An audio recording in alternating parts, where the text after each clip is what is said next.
Jeg har det rigtig godt med min krop, selvom jeg ikke rigtig ligner den ideelle teenager nu, hvor jeg har bøjle, og jeg ikke har den flotteste krop af alle teenager.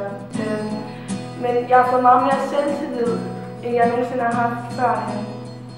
Der er nok mange, der ikke synes, at det er fedt at have de former, som jeg har, men jeg synes, det gør mig meget mere kvindelig, og jeg synes, at det er på en måde flot, det har jeg indset nu, hvor jeg er blevet ældre, og ens skønhed kommer inderst indenfra, og den har jeg fundet nu, hvor jeg er blevet ældre.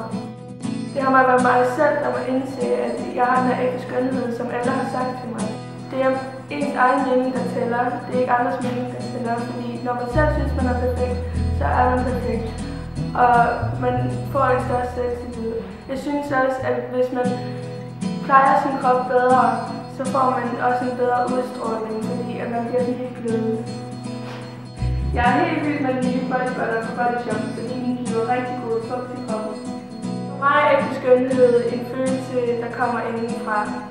Og jeg tror, at alle har en ægte skønhed. Jeg hedder Anne, og jeg er en ægte skønhed, præcis ligesom dig.